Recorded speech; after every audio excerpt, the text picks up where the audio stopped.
Welcome back to the channel, lads and ladies, and welcome to a custom battle where I was screwing around with some of the guys from the Discord. I was having a great time just messing around with these guys, and I thought, you know what? It's a great opportunity for me to take a look at something that I've been meaning to talk about with you guys. So here it is. We're going to take a look at some typical aircraft maneuvers and how they are accomplished in a helicopter. We'll talk a bit about their usefulness in combat and the ins and outs of maneuvers in a helicopter. Now, with regard to maneuverability, that is something that will change from model to model or flight model to flight model, with the early American helicopters performing quite sluggishly, especially at speed, and slewing and slopping all over the place for no dang reason. But the AH-1J, I believe that's what we're in right now, is a breath of fresh air with significantly improved stability over its earlier tech tree counterparts, including the premium American Huey with the experimental 30mm cannon turrets. Now, getting into specific maneuvers, this is up elevator, where we used a bit of roll to the left to keep our maneuverability. Previously, we tried a full up elevator turn, and it didn't work out so well for us. So there's up elevator with a bit of roll to the left. Now let's try another maneuver as we prepare ourselves for combat, just in case our friends want to turn hostile. This is down elevator, and you can see that the helicopter is all over the place, so I would not recommend pulling negative G's in a combat situation.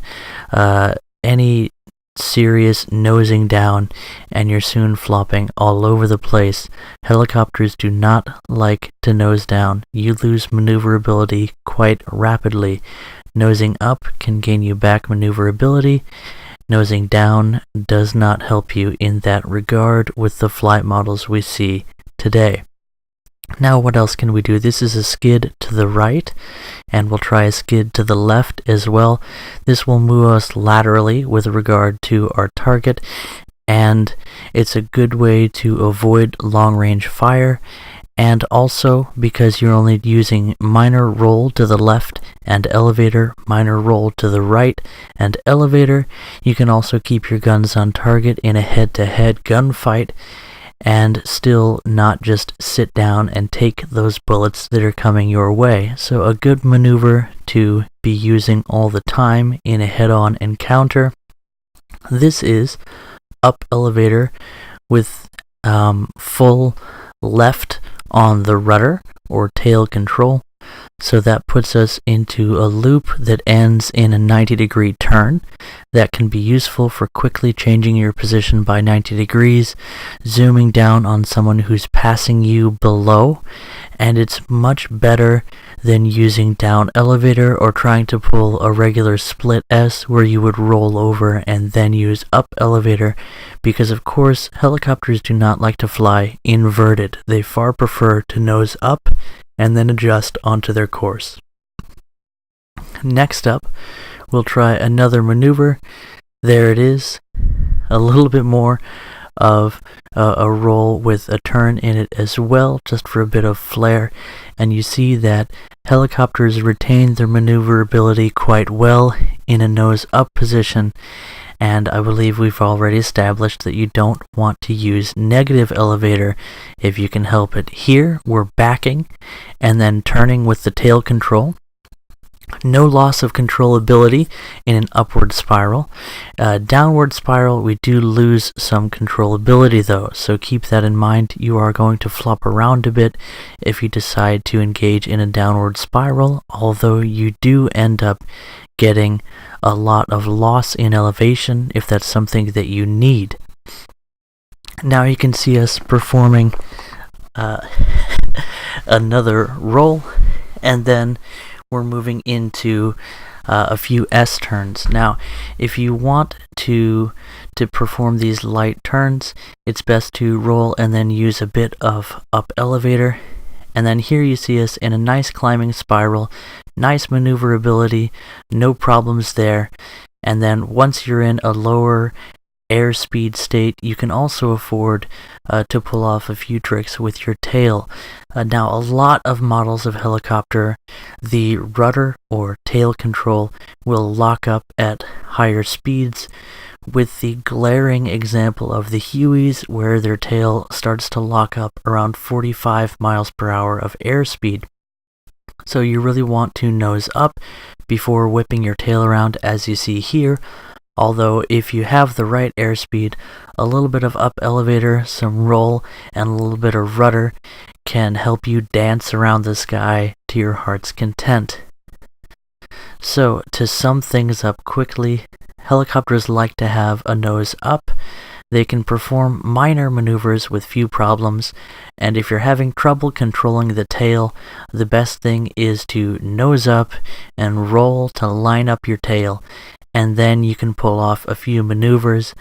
And a lot of the aircraft like the Hinds and the Hueys do not like to whip their tail around at higher airspeeds, so you will need to nose up and trade some of that speed for altitude and rotor blade RPMs before you can pull some of those things off, perhaps also reducing your collective as you see fit. Overall, this model of Cobra is a lot more maneuverable than the earlier model American aircraft, and I think that it comes down to the quality of the flight model, but well, I'm not really certified to comment on that. Overall, I would like to see an improvement to the instructor controls, especially for the less maneuverable helicopters. I've been playing some Enduring Confrontation and wrestling with the instructor as AI Yuri keeps trying to flip my helicopter over and crash me into the ground.